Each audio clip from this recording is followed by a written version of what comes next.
Olha, Jennifer, por que você não vem tocar, ô, dona Jennifer? Bom dia, pessoal. Os irmãos que estão em casa aí, conectados na internet, que vão participar do nosso culto matinal, da live. Pedimos aos irmãos aí que, à medida que for entrando, por favor, vá compartilhando o link para que outros possam ter acesso a essa transmissão e também participarem dos nossos cultos. Então, vai reunindo aí a família, os irmãos, manda o link aí para os parentes, para os amigos, divulgue nos seus grupos, para que todos nós possamos participar dessa transmissão, dessa live, e assim sermos abençoados nesta manhã pela santa palavra do Senhor nosso Deus. Então, por favor, os irmãos aí vão compartilhando, convide a família, reúna todos aí na sala, onde você estiver, vão se ajeitando aí para que daqui a pouquinho nós possamos começar o nosso culto matinal.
Meus irmãos, vamos dar início aqui à nossa escola dominical. Quero convidar os irmãos e aqueles que também estão em casa para que possamos abrir juntos o Salmo 145, a palavra de Deus no Salmo 145. Com este salmo, nós vamos dar início ao nosso culto matinal deste domingo, 24 de maio de 2020. Salmo de número 145.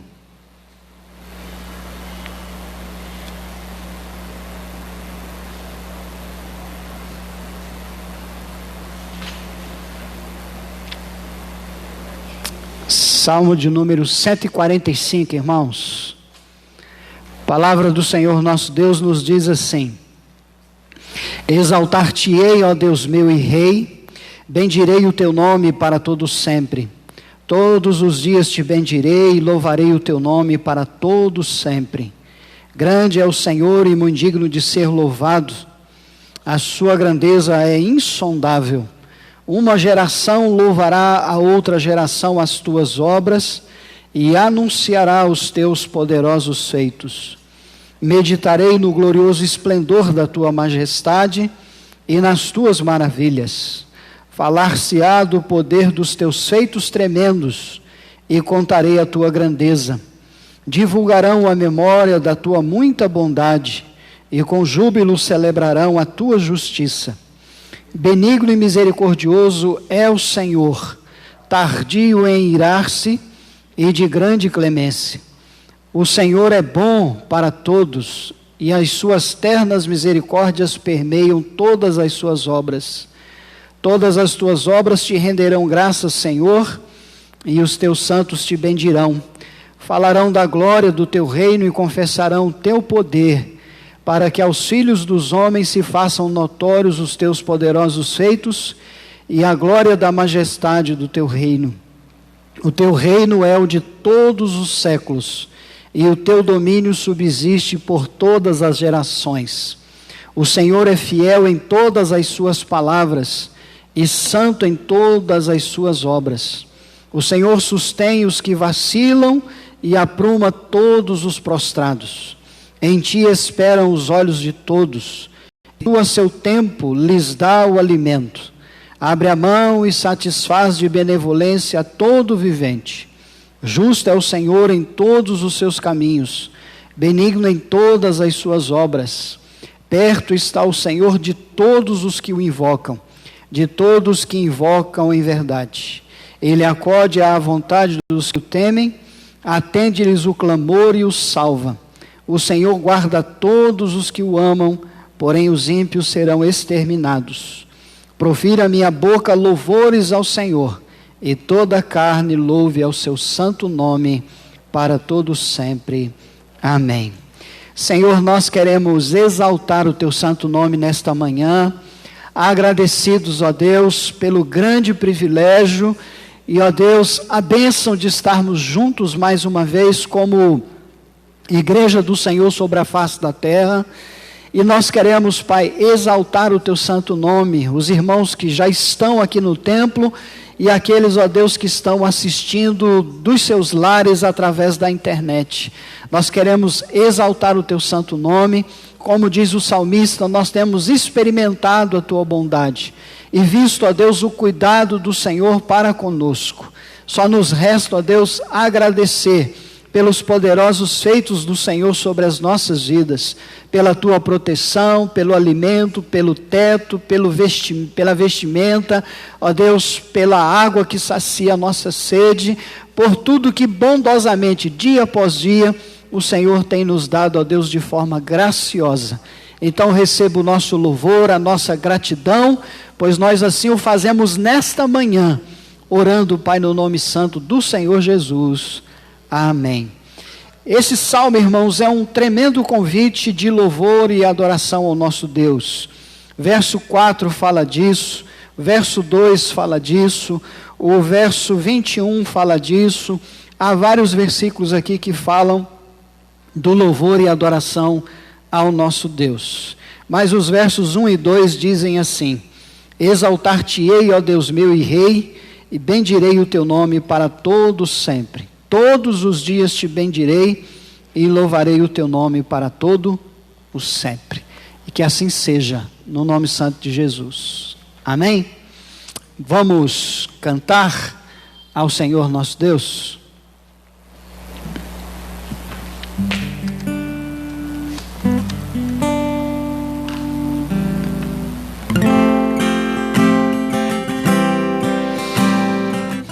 Ele exaltado. Vamos ficar de pé, irmãos.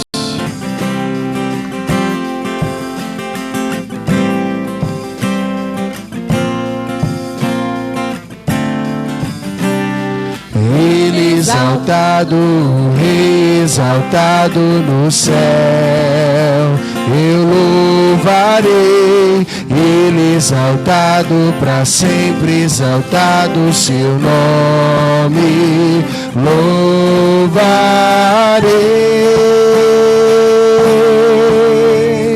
Ele é o Senhor, tua verdade vai sempre reinar.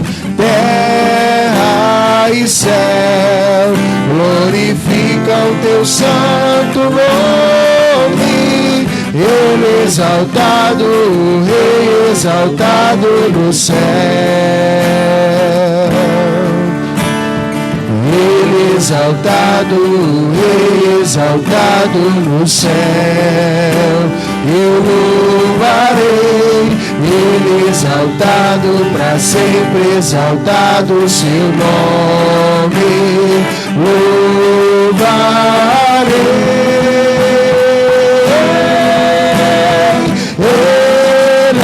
Senhor, tua verdade vai sempre reinar. Terra e céu, glorifica o teu santo nome. Ele exaltado, exaltado no céu. Ele exaltado, exaltado no céu. Ele exaltado, exaltado no céu. Amém. Nosso Deus é exaltado. Vamos cantar Se Paz é Mais Doce, o hino de número 108.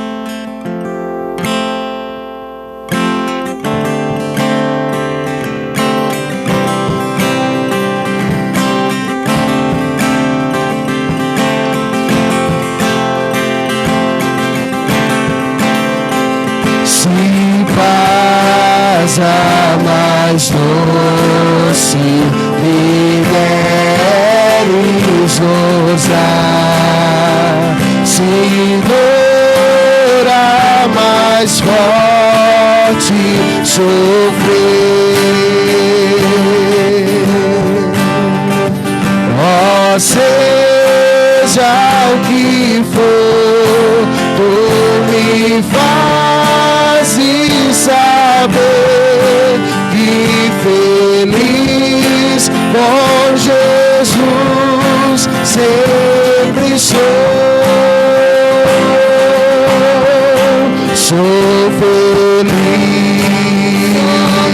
feliz com Jesus, sou feliz com Jesus, meu Senhor.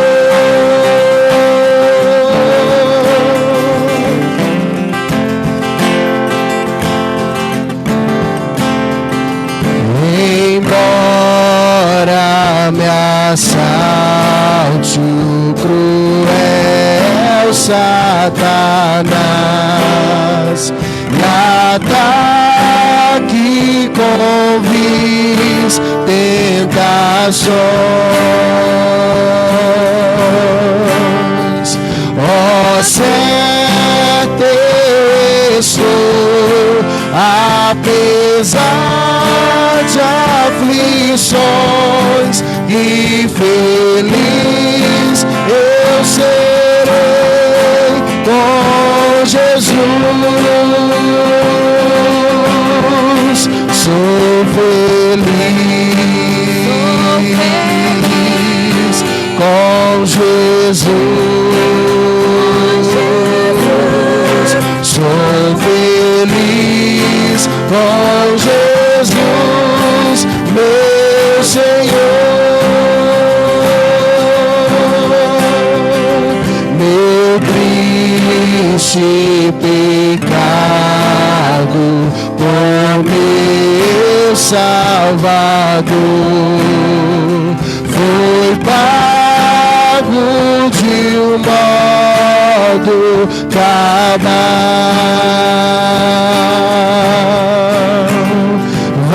Valeu-me, ó Senhor, ó Messias sem igual, sou feliz, graças dou a Jesus, sou feliz com Jesus,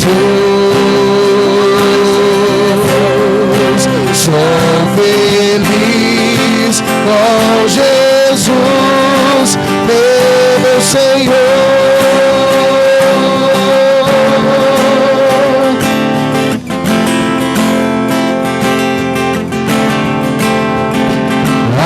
Abrindo o anseio do meu Salvador, em breve virá me levar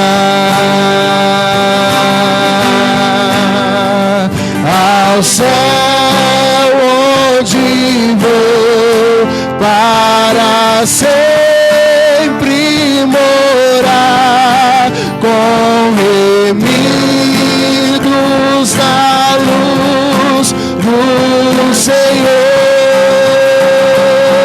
Declaro bem forte: sou feliz com Jesus, sou feliz com Jesus, meu Senhor. Sou feliz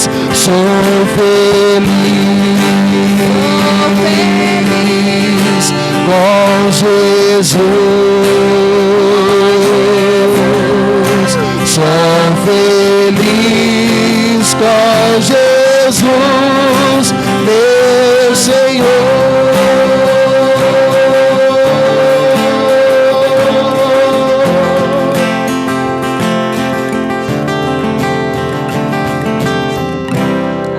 Muito obrigado, Senhor, porque nós somos felizes, porque nós temos a salvação em Cristo Jesus. O Senhor é a nossa felicidade, o Senhor é a nossa porção, o Senhor é a quem nós devemos adorar dia após dia, que nós devemos andar nos teus átrios, que nós devemos guardar a tua palavra na nossa vida, no nosso coração. Ó Deus, que nós venhamos ser a cada dia o louvor, ó Deus, ao Senhor, que nós venhamos ser, ó Deus, a palavra do Senhor no nosso viver diário. Em nome de Jesus, nessa manhã que o Senhor receba a nossa adoração, receba o nosso louvor, ó Pai, como cheiro suave, em nome de Jesus, e que o Senhor possa continuar falando aos nossos corações, trazendo essa paz que vem do Senhor, ó Pai, em nome de Jesus.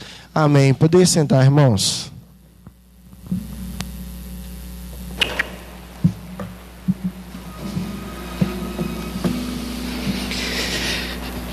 Irmãos, vamos abrir juntos a palavra do Senhor nosso Deus, no livro, na carta de Paulo aos Romanos,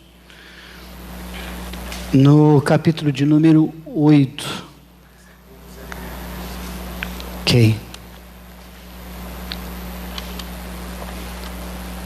Carta do apóstolo Paulo aos Romanos, capítulo 8, um texto muito conhecido. Grande Valtinho. Obrigado, meu irmão. Deus te abençoe. Romanos capítulo 8. Um texto muito conhecido, irmãos. Mas eu gostaria de pensar nesse texto com uma dinâmica diferente hoje. Ou pelo menos, imagino que assim o seja. A partir do verso 31, e nós vamos até o verso de número 39. A importância de nós estudarmos a palavra de Deus, irmãos, é um versículo que eu tenho citado constantemente aqui para a igreja. Quando Jesus diz lá em João capítulo 8, verso 32, conheceríamos a verdade e a verdade nos libertaria. A única fonte de libertação que temos é essa, irmãos. Essa é a única fonte de libertação. É quando alguém, tendo contato com a palavra de Deus, a recebe no seu coração, guarda essa palavra no coração, retém essa palavra no coração. Se existe uma obra de libertação para ser feita na vida de qualquer pessoa, essa obra ela tem que ser feita ou realizada através da palavra do Senhor nosso Deus. Amém? Então, quanto mais contato, quanto mais conhecimento, quanto mais você se debruçar sobre a palavra, quanto mais você estudá-la, quanto mais você estiver apegado aos detalhes, o que ela fala, o que ela procura ensinar, não olhar para a Bíblia apenas como sendo papel e letras, porque Paulo diz assim, a letra, ela mata. Se olhar para a Bíblia apenas como um livro qualquer, folhas e grafia, tinta, ela não vai ter efeito nenhum na sua vida e nem na minha. Mas, como diz Paulo, a letra mata, mas o Espírito vivifica. Amém? Romanos capítulo 8 é um negócio interessante. Para os irmãos terem uma ideia, o Espírito Santo de Deus, ele aparece nessa carta, ele é mencionado nessa carta 17 vezes, irmãos. 17 vezes. Se você pegar o capítulo 7, obviamente o capítulo anterior, ele vai aparecer uma única vez. Uma única vez. Mas no capítulo 8, a pessoa do Espírito Santo, a obra do Espírito Santo, aparece 17, se você pegar uma forma indireta, 18 vezes você vai ver uma referência à pessoa do Espírito Santo. Em 39 versículos, de 18 vezes você vai ver uma referência à pessoa do Espírito Santo. Ok? Capítulo 8 é um divisor de águas. Põe isso na sua cabeça. Capítulo 8 de Romanos é um divisor de águas. Estudar o capítulo 8 é fundamental. A carta como um todo é muito preciosa, né? Os teólogos reputam a Romanos teologia pura. Quem quer aprender boa doutrina, boa teologia, necessariamente tem que estudar Romanos. E o capítulo 8, como já disse, é um divisor de águas. Vou tentar mostrar isso para os irmãos. O capítulo 7 termina, para os irmãos terem uma ideia, com uma expressão de angústia, de desespero. O capítulo 7 termina com esse sentimento de Paulo falando assim: miserável homem que eu sou. Presta atenção nessa expressão. Se você olha o verso 24, ele diz: desventurado homem que sou, quem me livrará do corpo desta morte? Porque Paulo vinha falando assim: querer fazer o bem está em mim, porém não efetuá-lo, mas o mal que eu não quero fazer, esse eu faço. É essa luta constante, irmãos, entre querer fazer o certo e acabamos muitas vezes fazendo o que é errado. Então Paulo vem e diz: olha, miserável, desventurado, desqualificado homem que eu sou, quem é que vai me livrar? Mas aí quando você entra no capítulo 8, olha o verso 1, capítulo 8 já muda tudo, já é um motivo para que a gente glorifique a Deus em todas as áreas, porque o capítulo 8 começa dizendo que nenhuma condenação há para aqueles que estão em Cristo Jesus. Olha que coisa interessante, irmãos. Capítulo 7 termina com essa frase de efeito terrível, né? Que lembra quem nós somos: desventurado, perdido homem que sou. Mas quando você entra no capítulo 8, é como se Paulo dissesse assim: graças, porém, a Deus, que em Cristo Jesus sempre nos conduz em triunfo, sempre nos conduz para vencer, né?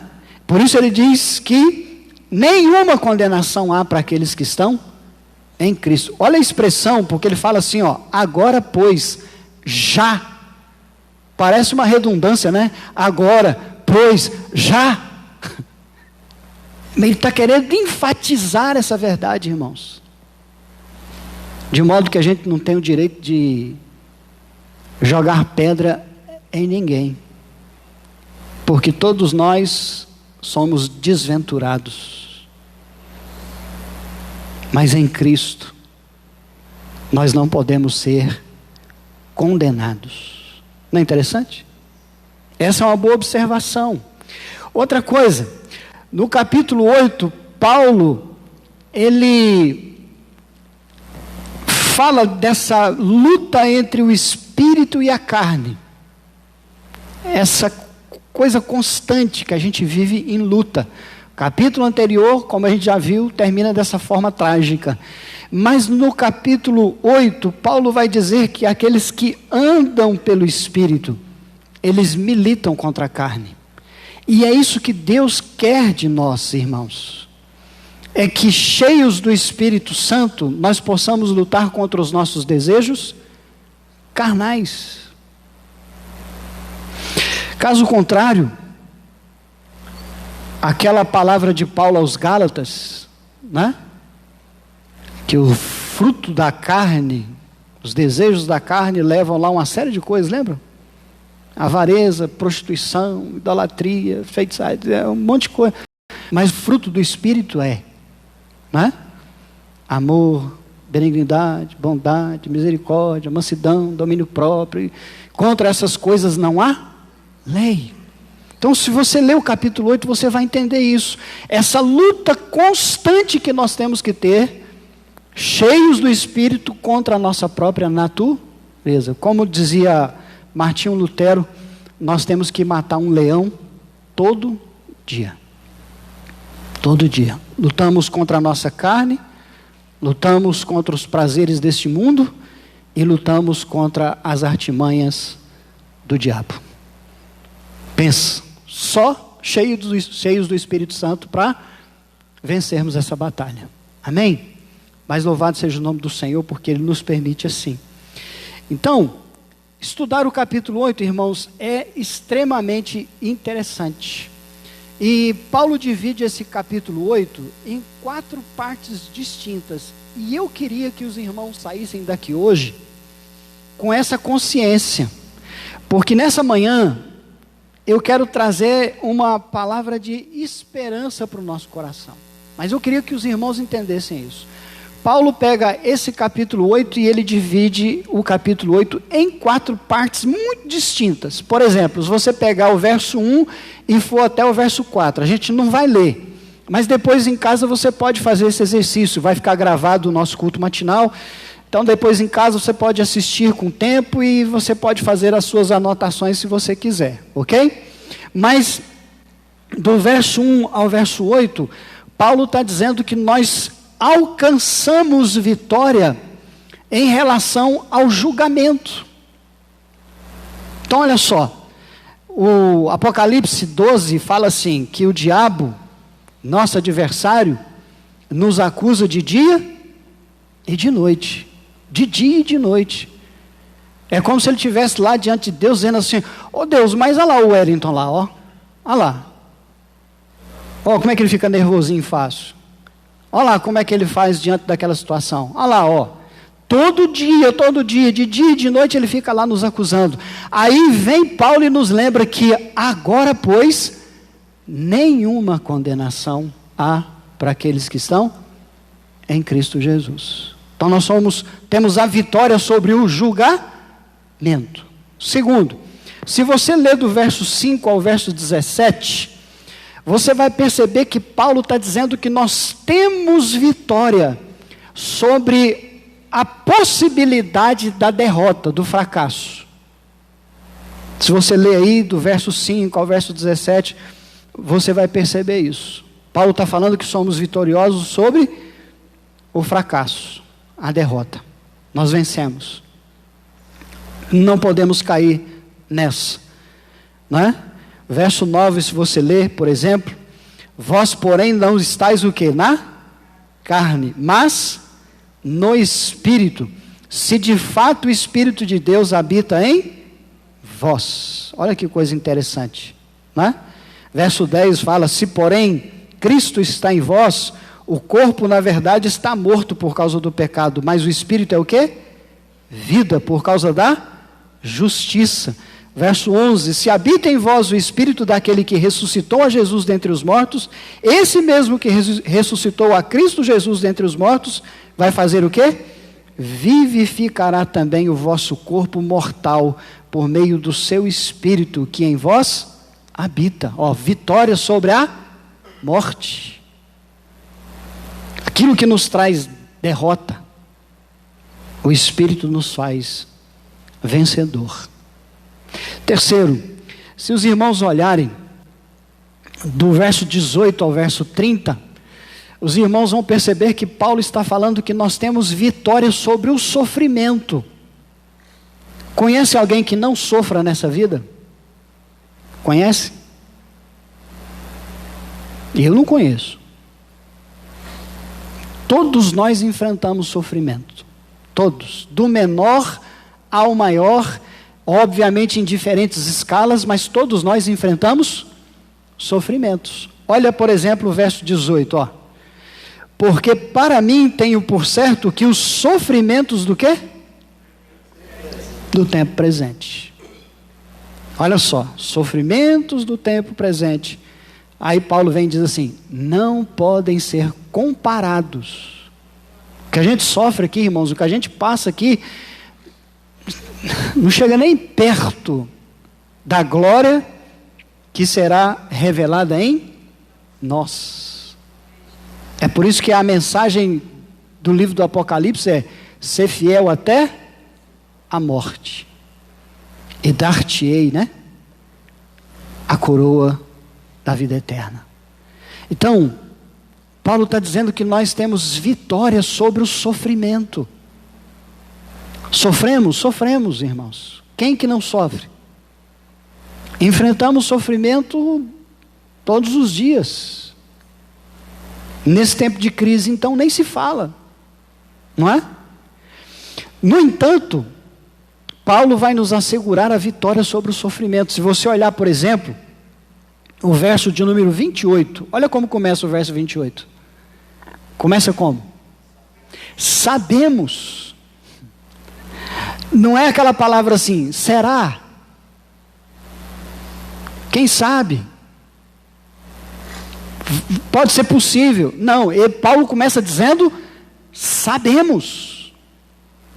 Sabemos que todas as coisas cooperam para o bem daqueles que amam a Deus, daqueles que são chamados segundo o seu propósito.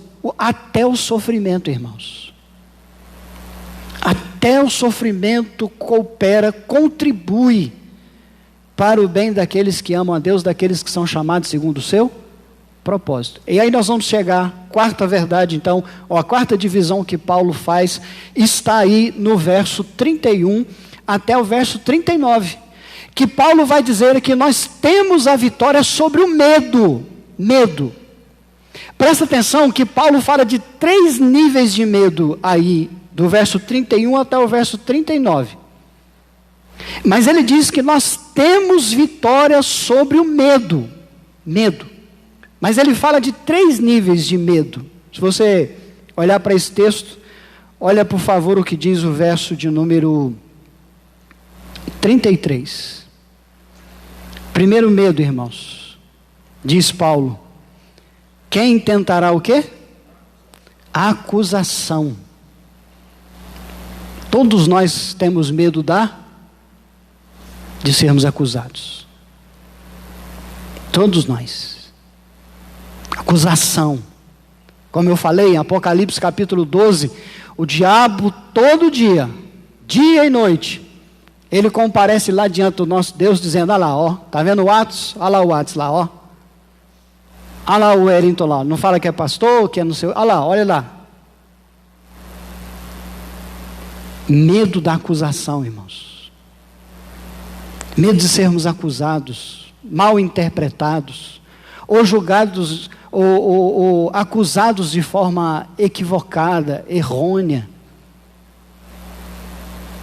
Para pensar nisso.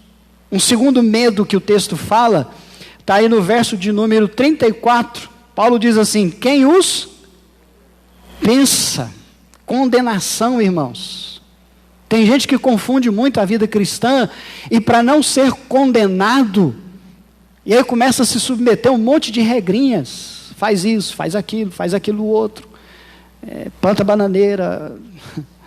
Começa a inventar um monte de regrinha, anda no tapete, faz isso, faz aquilo, e aí você começa nessa dimensão, aí eu tenho que fazer para não ser condenado. condenado. A gente fica com medo de ser condenado. Eu tenho que ir para a igreja, porque senão Deus vai me condenar. Eu tenho que, porque senão Deus vai me condenar. E aí isso vira uma neurose na vida de muita gente. E aí, ao invés de ser cristão, vou falar crente, porque crente até o diabo é. Mas aí, ao invés de sermos verdadeiros cristãos, nos tornamos grandes religiosos. Em nome da religião, a gente começa a viver um estilo de vida para a gente olhar para Deus e dizer: está vendo, Senhor? Eu estou fazendo, ó. Eu estou fazendo. Então o Senhor não me acusa aí, não.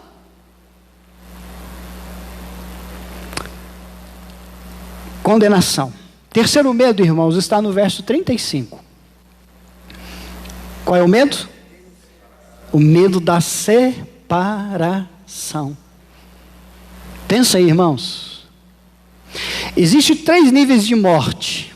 Olha para mim aqui, para você entender isso, bem rapidinho. 3 níveis de morte. Existe a morte física. Todos nós vamos morrer. Sim ou não? Com essa doença ou sem essa doença, todo mundo vai morrer. Então, não adianta fugir do negócio, não. Todo mundo vai morrer. Estou falando para você também procurar ela, não. Só me entenda, por favor. Todo mundo vai morrer. Morte física. Todo mundo vai morrer, não adianta, vai morrer. Segundo, existe aquilo que a gente chama de morte espiritual.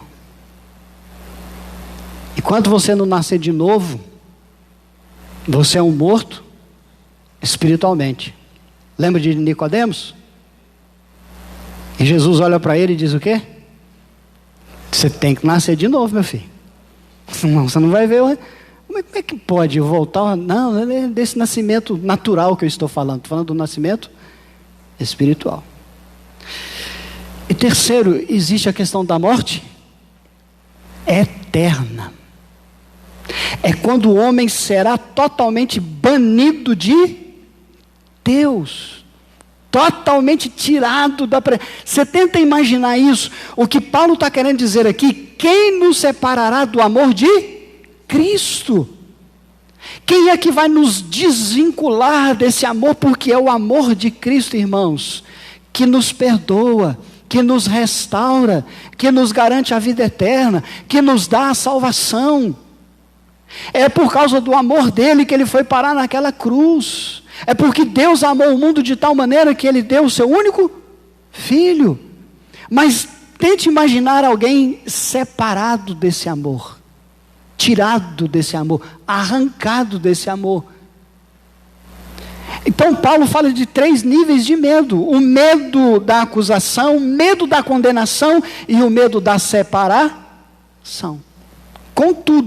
Contudo, do verso 31 ao verso 39, o que Paulo nos ensina é, olha o que está no verso 39, por favor.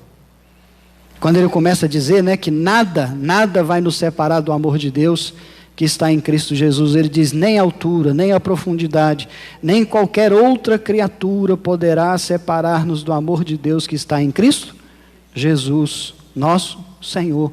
Então Paulo está dizendo que nós temos vitória sobre o medo, ou os medos.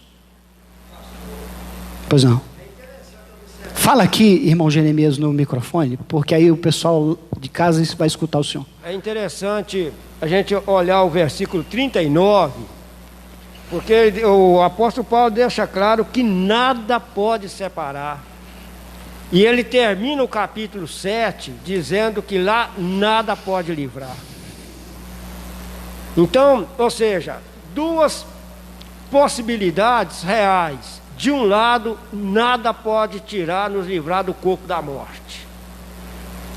Vai morrer. Do outro lado, nada pode nos separar do amor de Deus. Perfeito. E isso é importante. Tenho certeza. Nós, como cristãos, nós deveríamos caminhar muito mais voltados para o celestial do que para qualquer outro tipo de conquista aqui nesse mundo, ainda que seja em nome do espiritual. Amém. Obrigado, meu irmão. Perfeito. Agora, irmãos, Preste atenção aqui. Olha para mim mais uma vez, novamente, por favor. É para você, eu estou falando para você olhar para mim, mas é para você ficar ligado do que eu estou falando aqui, que é importante. Faz a seguinte pergunta. A gente não lê o texto, né? Mas se você quiser ler, a gente vai ler o texto. Mas leia esse texto quantas vezes forem necessárias. Mas lendo o texto, faz a seguinte pergunta: por que nós temos vitória sobre os nossos medos? Por quê?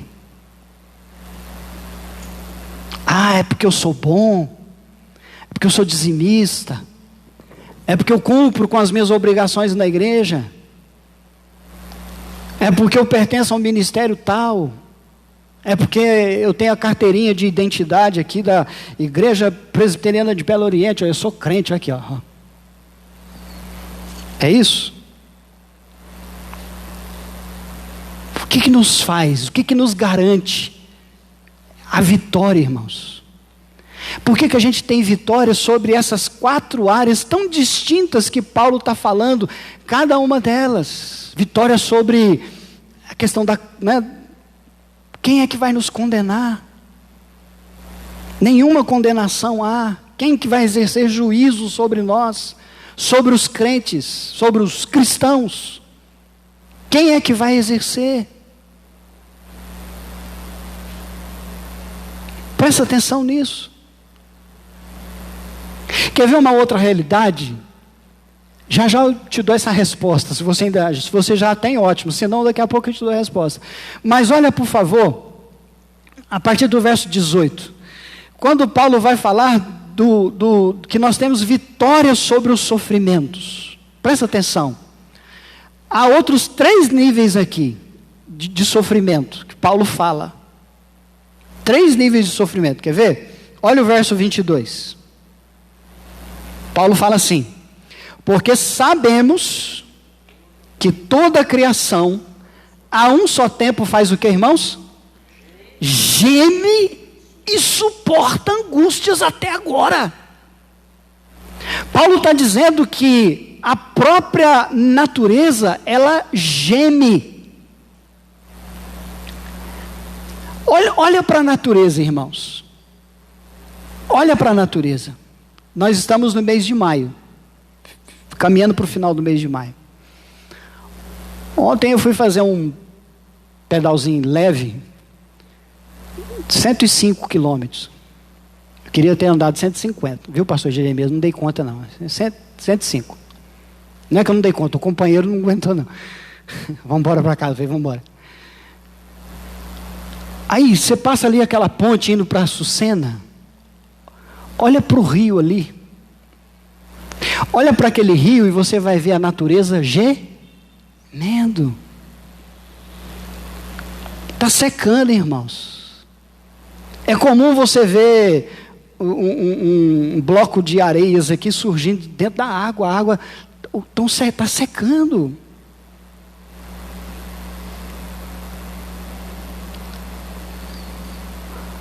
A natureza geme. Dizem os especialistas que nesse tempo de crise, não falei pandemia não, crise. Nesse tempo de crise, como o pessoal não está indo para a praia, o mar está ficando mais limpo. As coisas estão voltando ao seu curso normal. Se os homens aprendessem a obedecer a Bíblia fala assim, 6 anos você vai usar a terra. 6 anos você pode plantar, você pode colher, faz o que você quiser com a terra durante 6 anos, mas no 7º, a terra vai o quê? Descansar. Lá em Goiás, Atos, é plano. Não é igual Minas, que é cheio de morro. Goiás é plano. Você chega lá, você anda linha reta assim, 30, 40, 50 quilômetros, brincando, linha reta. Vai embora. Soja, milho, arroz, feijão, o que você pensar, plantou lá, dá. É o que você mais vê, plantação. Lá tem um negócio que eles usam chamado pivô. Você sabe o que é pivô? Nunca viu um pivô? Pivô é um monstro, com os bração estendidos assim, vai longe. 100, 150, 200 metros de pivô. Aquilo joga água na terra 24 horas por dia. O cara planta, cresce, colhe, e ele já joga a semente por cima, planta, colhe, planta, colhe, planta, colhe, aí vai esses produtos aí, o agrotóxico, vai... A terra não tem o quê? Descanso. Vão sugando tudo, sugando tudo, sugando tudo, sugando tudo, até acabar com tudo. O ser humano é assim. Segunda coisa que geme, presta atenção, diz o verso 23, irmãos, que não só a natureza geme, mas você olha para o verso 23 fala assim: e não somente ela, a criação, a natureza geme, mas nós também. Não é interessante? Vai dizer que de vez em quando você não dá um gemido. Hã? Aí quer dizer que de vez em quando você não fala assim: ai, ui. Aí dizer que de vez em quando você não... Gemendo, chora. Vai lá para o banheiro, né? Para ninguém ver, tranca a porta. Põe um sonzinho mais alto e derrama em lágrimas. Aí dizer que a alma não geme, irmãos. Que a gente não sente dor. Por isso, por aquilo, por N questões. Mas interessante, Paulo também fala aí, ó, olha o verso de número 26. Então a natureza geme, nós gememos, e o verso 26, Paulo fala assim: também o Espírito semelhantemente nos assiste em nossa fraqueza, porque não sabemos orar como convém, mas o mesmo Espírito intercede por nós, sobremaneira com o quê? Está vendo? 3 níveis de gemidos. A natureza geme, o ser humano geme e até o Espírito Santo geme. Para pensar nisso, irmãos. E Paulo usa uma expressão aqui de dor, de sentimento, gemidos inexprimíveis. Pensa nisso. É pegar a sua dor, codificar a sua dor, para apresentar ela diante de Deus. Dor que muitas vezes nós mesmos geramos. Não é que os outros geram em nós, mas nós mesmos geramos. E o Espírito Santo intercede por nós com gemidos, porque a gente fica fraco, não consegue orar, não consegue interceder, não consegue se colocar diante de Deus. Aí ele geme por nós. Contudo, se você olhar para o verso 18, Paulo vai dizer: porque para mim tenho por certo que os sofrimentos do tempo presente não podem ser comparados com a glória a ser revelada em nós. Vai chegar um tempo, irmãos, que todo esse sofrimento vai passar. A natureza vai ser restaurada. Nós vamos ser plenamente restaurados. Porque o Espírito Santo, que habita em nós, ele vai nos regenerando dia após dia. Ele vai gerando uma nova vida. Ele vai nos afastando dos nossos prazeres carnais, para que a gente possa viver plenamente para a glória de Deus. Amém? Mas por que nós temos a vitória sobre o medo? Achou aí ou não? Qual é a razão, irmãos? A vitória que nós temos sobre o medo, presta atenção, é por causa do grande amor de Deus. A certeza da nossa vitória, irmãos, é porque Deus nos ama. É porque Ele nos quer bem. O texto mais conhecido do planeta Terra é João 3,16. E todo mundo sabe o que diz lá. Às vezes a gente sabe de cor e salteado. Muitas vezes não compreendemos. Aí, mais uma vez, a letra mata.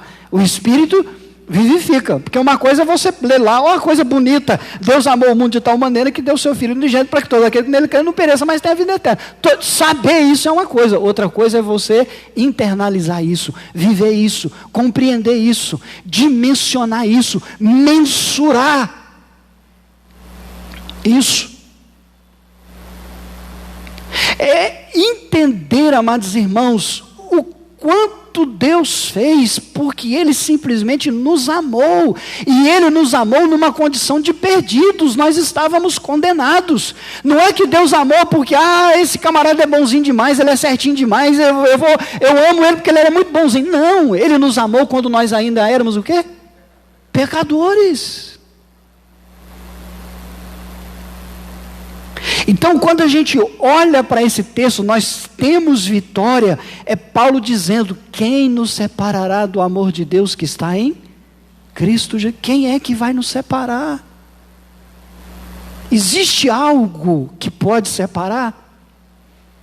Então, essa doença, ela veio para acentuar isso, para evidenciar isso. Quem é de Deus vai se apegar muito mais a Deus ainda. Senhor, leva o celular lá, por favor. O senhor é autoridade, autoridade é autoridade. Não, que isso. Eu estou brincando aqui com 105. Mas a verdade, quando o senhor falou aí de João 3,16, o Paulo repete ele aqui: aquele que não poupou o seu único filho. E falando sobre a letra mata, o espírito vivifica, isso é tão interessante e profundo, porque a fé, se a gente não tiver apegado mesmo, né, a Deus, como o escritor também, me parece que aos Hebreus fala, que aquele que aproxima de Deus tem que acreditar que Ele existe realmente. Que Ele é galardoador dos que... Quando você pega, por exemplo, aquele que não poupou o seu único filho, se a gente for analisar, por exemplo, a profundidade daquilo que Deus está querendo passar para a gente, quando você pega, por exemplo, uma amizade, vamos supor, um entendimento lógico, carnal. Se eu falar que amo alguém numa situação, eu falar assim: não, eu matei a minha filha por sua causa, cara. O cara fala assim: por que esse cara não faz por mim mais? Ele matou a filha dele porque eu ia morrer. A confiança que essa pessoa vai ter em mim, qualquer palavra, que eu estou dando um exemplo carnal. Agora, a gente pegando na dimensão espiritual, Deus, Ele deu um veredicto, Deus selou e acabou. Então quer dizer, olha, pode ficar tranquilo que agora você é meu. Então a profundidade da coisa, se a gente não sair da letra, a gente fica muito superficial. E a culpa é nossa, porque se a gente não aprofundar na busca por isso, o diabo, a carne, o mundo, você fica míope no meio disso tudo, diante de uma verdade tão profunda que já foi decretada. Não é? Então é muito profundo, isso nos dá segurança, e nos dá paz, isso tira o medo. Só que a gente tem que pegar isso, igual o apóstolo Paulo fala, pegar isso com essa certeza profunda que unhas e dentes. Unhas e dentes, isso que nos garante diante de tudo que eu tenho aflição. O Espírito Santo fala: olha, está lembrado que você que sabe, conhece, leu, experimentou, fica tranquilo que eu sou contigo. Amém, meu irmão. Amém. Verdade. Irmãos, eu não vou ter tempo aqui para falar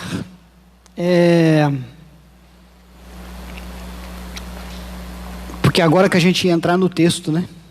Fizemos um background aqui, um pano de fundo, e aí a gente tinha que entrar no texto agora para entender o que o texto está falando.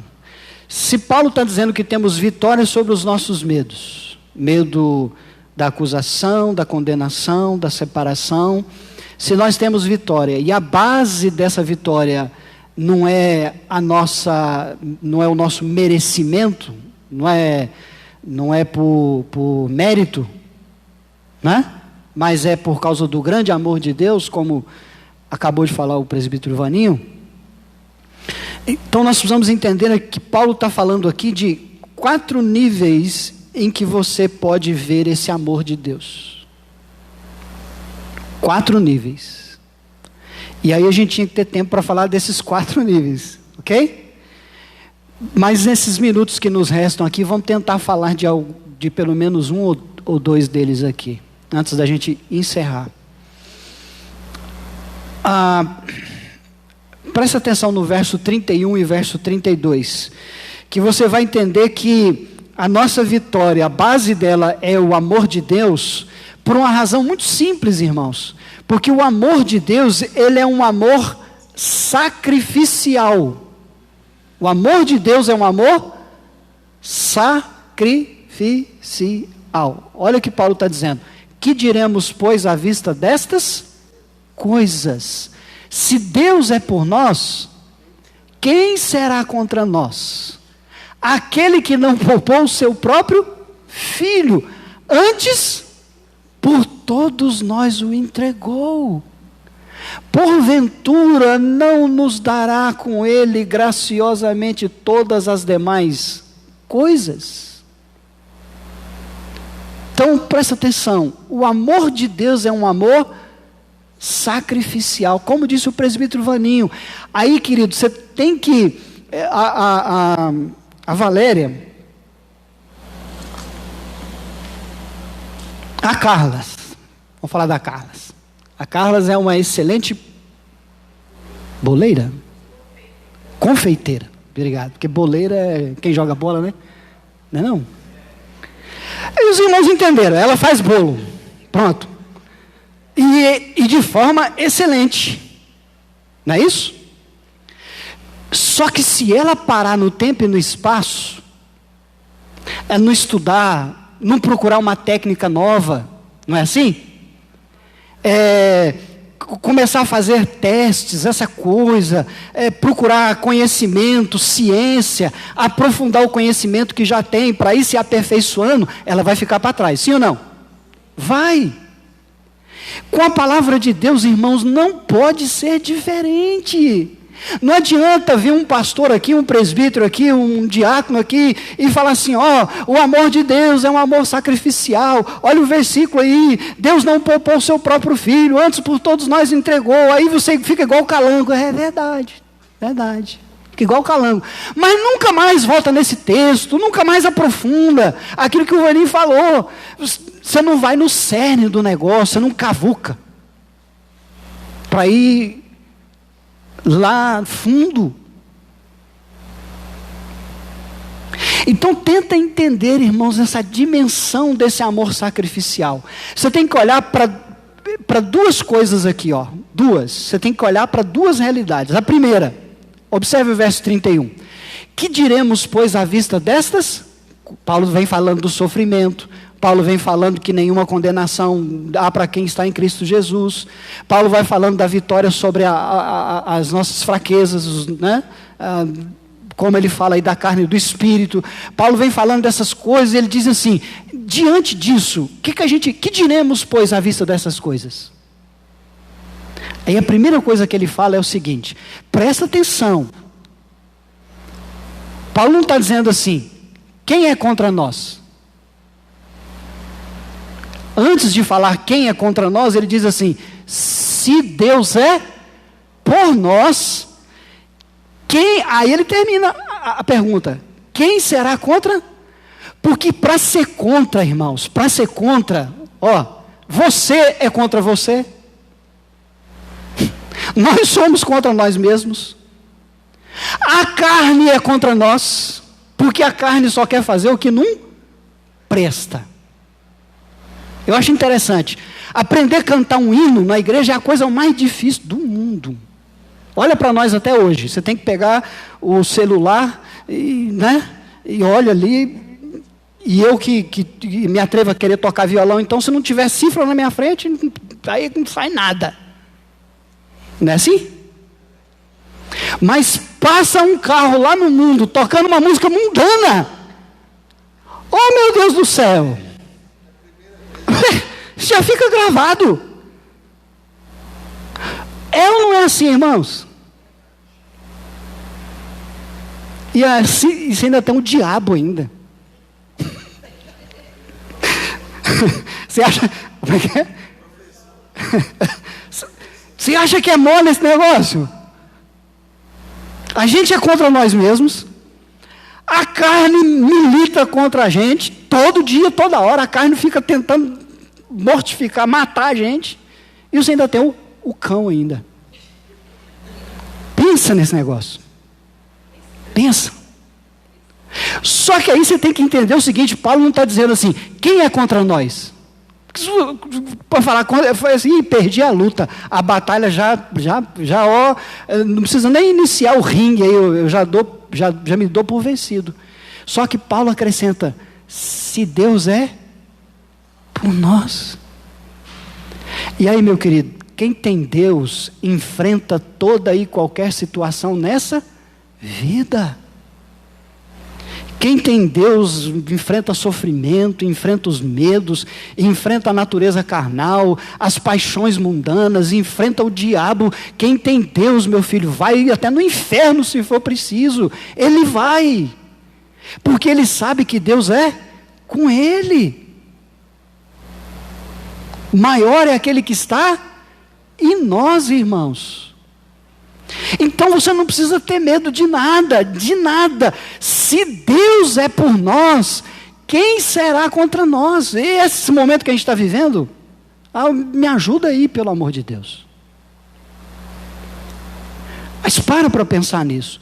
E a segunda razão que Paulo dá é que Paulo diz: esse amor de Deus, ele é tão sacrificial que você precisa entender que Deus é por você. E se Deus é por você, aí ninguém, a Bíblia não fala assim, Deus dizendo assim: a luta não é sua, a luta é de quem? É minha. Há um velho cântico que a gente está tentando restaurar aqui na igreja, que diz assim: não tenha sobre ti nenhum cuidado qualquer que seja, pois somente um, seria muito para você. Mas o seu trabalho, qual é o nosso trabalho, irmãos? Descansar nele, esperar nele. Porque Ele é o Deus da guerra, Ele é o Deus da vitória, Ele é o Senhor dos exércitos. Se o braço dele estiver estendido em seu favor, pode o capeta tripudiar o que ele quiser tripudiar.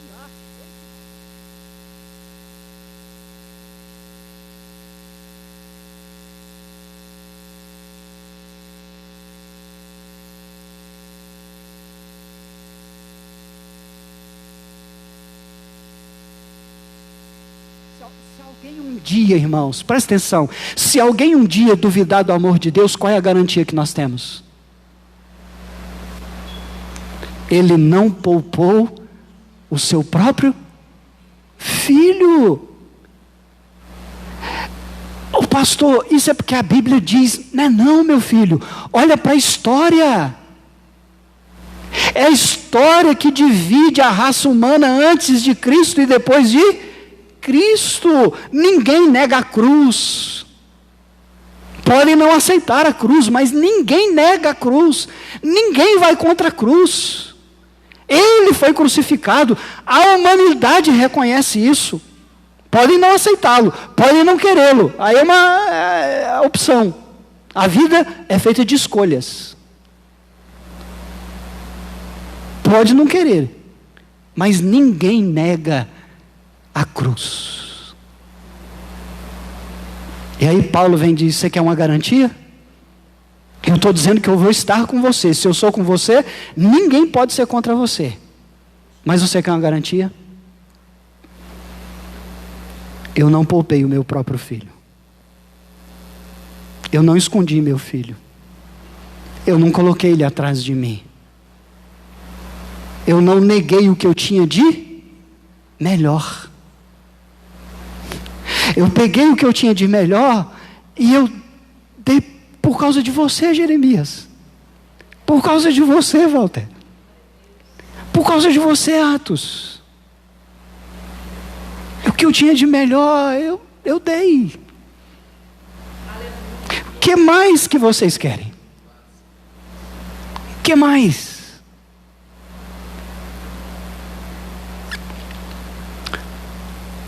É imensurável, irmãos. Imensurável. Você não consegue dimensionar, mensurar o grande amor de Deus. É por isso que os religiosos ficam doidos. E aí começam a inventar um monte de regrinha, faz isso, faz aquilo outro, senão você, meu querido, você não tem que fazer nada, não há nada a ser feito.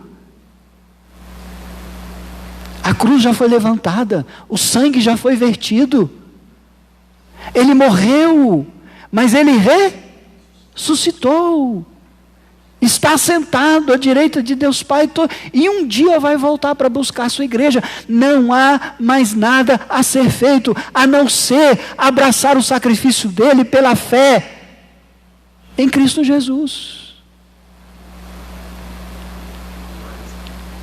O amor de Deus é um amor sacrificial. Amém, irmãos? E aí a gente deveria falar de outros 3 tipos de amor de Deus. O segundo é que o amor de Deus nos absolve de todas as acusações. Olha o verso 33. Só vou citar. Quem tentará acusação contra? Observe, é eleitos, irmãos, não é qualquer um. É aqueles a quem Deus, ao longo da história, elegeu para serem seus filhos. Quem tentará acusação contra os eleitos de Deus? E Paulo diz, é Deus quem o quê? Os justifica. Olha por favor o que diz o verso 30. Olha, presta bastante atenção, porque Paulo fala assim, e aos que predestinou, a esses também o quê? Chamou. E aos que chamou, a esses também o quê? Justificou. Você é justificado não por causa da sua própria justiça, mas nós somos justificados por causa da justiça de Deus exercida em Cristo Jesus na cruz do Calvário. É aquela justiça que nos justifica. Então, diz Paulo, quem intentará acusação contra os eleitos de Deus? Porque Deus não vai olhar para o Atos, não vai olhar para o Walter, não vai olhar para o Wellington. Deus vai olhar sempre para a cruz, a cruz, a cruz, a cruz, a cruz, a cruz. E Deus aceitou tanto a cruz, que Jesus disse, está pago. Está pago, está pago, está quitado. Não há mais nenhuma dívida. Presta atenção nisso, irmãos. Quem tentará acusação? O diabo, a carne, nós mesmos, que muitas vezes ficamos nos acusando. Por que eu fiz isso? Por que eu fiz isso?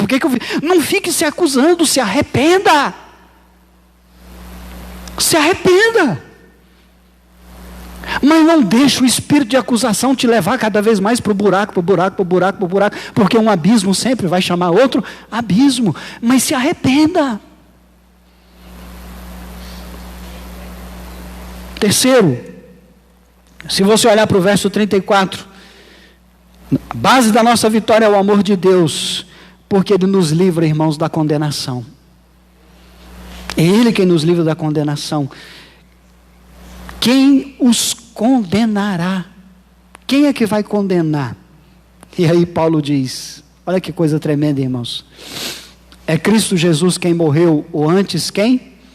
Ressuscitou, o qual está à direita de Deus e também intercede por nós. E quarto, se você olhar para os versos 35 ao verso 39, a nossa vitória é certa, porque o amor de Deus é um amor inseparável.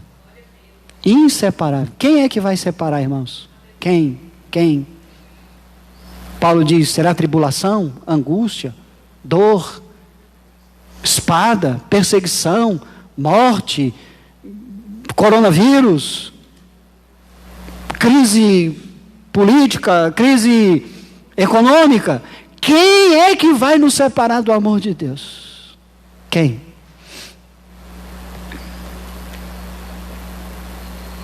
Ninguém, irmãos. Ninguém. Tem o poder de nos tirar, de nos arrebatar. Essa é a segurança que o crente tem, irmãos. É por isso que nós enfrentamos toda e qualquer situação de cabeça erguida. Porque o verdadeiro cristão sabe que ninguém pode arrebatá-lo das mãos do Todo-Poderoso. Ninguém pode nos tirar, nos separar, nos desagregar. Há teologia bonita que seria tão bom se a gente pudesse estudar ela um dia, que fala da nossa união com Cristo. O verdadeiro cristão está unido a Cristo. Quem é que vai nos separar do amor de Deus que está em Cristo Jesus? Amém, irmãos? O que você vai fazer com isso? I don't know. Eu não sei em inglês, como é que é, Carlão? I don't know. Eu não sei. Você pode sair daqui hoje e simplesmente deletar tudo isso que eu falei da sua cabeça. Não dá a mínima para isso. Mas você pode sair daqui hoje e ir para casa com essa consciência de que, apesar de tudo e de todos, irmãos, há um Deus que ama você e que te amou de uma maneira tão tremenda, tão maravilhosa, que Ele não poupou o seu próprio filho. Antes Ele o entregou por você. E o mínimo, irmãos, o mínimo, isso é o mínimo que a gente pode fazer, é querer viver uma vida que glorifique a esse Deus, que honre a esse Deus, que magnifique esse Deus. É o mínimo, irmãos. Tratar o nosso próximo como gostaríamos de ser tratados, amar o nosso cônjuge como gostaríamos de ser amados, educar os nossos filhos no caminho do Senhor, ser bom cidadão, um bom patrão, um bom empregado, alguém que estende a mão para ajudar o necessitado. Com isso nós estaremos honrando ao Senhor nosso Deus. E que Ele nos ajude a entender e a compreender esse grande amor dEle por nós. E se Ele é por você, meu querido, não tenha medo de nada nessa vida. Nada. Nem a morte. Nem a morte. E saiba que Ele te deu o maior exemplo. Ele não poupou o seu próprio filho, mas Ele graciosamente o entregou por cada um de nós. Caso contrário, estaríamos condenados. Mas porque Ele entregou, nós somos justificados. Vamos ficar em pé? Vamos orar?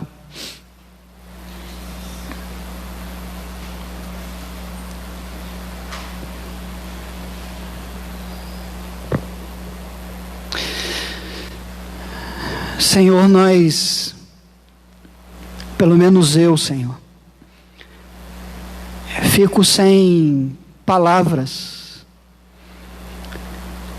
Como expressar, ó Deus, a minha gratidão, a nossa gratidão diante do Senhor nessa manhã? Que palavras poderíamos usar, ó Deus? A não ser aquilo que o Espírito Santo pode codificar de forma aperfeiçoada, melhorada, porque Ele intercede por nós com gemidos inexprimíveis. Então que através dEle chegue aos ouvidos do Senhor a nossa muita gratidão. Nós te louvamos, Pai, como adorado, reverenciado, magnificado, exaltado seja o teu santo nome, Pai, porque não há Deus como o Senhor. Todos os deuses exigem alguma coisa em troca, são deuses de barganha, são deuses que para fazer alguma coisa por alguém exige outra coisa em troca. Mas o Senhor bondosamente nos deu o que o Senhor tinha de melhor, e não exige de nós nada, nada, a não ser receber pela fé o que o Senhor fez em Cristo Jesus naquela cruz. Por isso, Pai, te agradecemos por esse texto de Romanos. Te agradecemos porque o Senhor usou Paulo, a mente de Paulo, para nos deixar esse texto tão tremendo, tão maravilhoso, ó Deus, que nos mostra o grande amor do Senhor por nós, o quanto o Senhor se importa conosco, o quanto o Senhor de fato nos ama, ó Deus querido, a esse ponto de sacrificar o seu próprio Filho. Como expressar em palavras, ó Deus, a nossa gratidão diante do Senhor. Por isso, Pai, receba a nossa gratidão, nosso louvor, a nossa adoração. Muito obrigado, Pai, porque nós não poderíamos fazer isso. Não há nada em nós que pudesse atrair o Senhor, a não ser o sacrifício do seu Filho em nosso lugar. Somos justificados por causa dele, fomos escolhidos por causa dele. O Senhor nos dá essa fé para crermos nele. Tudo vem do Senhor, Pai. Que coisa tremenda, maravilhosa. Homens indignos como nós somos, e mesmo assim, o Senhor não nos deletou, não nos deixou no esquecimento. O Senhor nos amou de tal maneira que nos deu o seu único Filho. Obrigado, Pai querido. Receba o nosso louvor e a nossa gratidão. E agora nos conceda a graça, Pai, de não ficarmos com esse privilégio somente para nós. Dá-nos a graça de compartilharmos esse grande amor, de falarmos desse amor, de evidenciarmos esse amor, de motivados por esse amor, ó Deus, vivermos de forma diferente, consertarmos as nossas falhas, consertarmos os nossos erros, procurar viver uma vida transparente, cristalina, aprumada diante do Senhor, ó Pai, por causa desse amor tão nobre, tão sublime, tão grande. Nos conceda a graça, Pai querido, de viver tão somente para o louvor da Tua glória. É o que nós te pedimos, Senhor. E assim te agradecemos, hoje e sempre, no nome santo do Senhor Jesus. Amém, ó Deus. Amém. Meus irmãos, vão em paz. Deus abençoe. Obrigado pela atenção. Desculpe aí ter avançado um pouco do horário, mas creio que foi necessário, né? Então vamos em paz. Vão em paz todos os irmãos, até a noite, 19h30, se Deus assim nos permitir.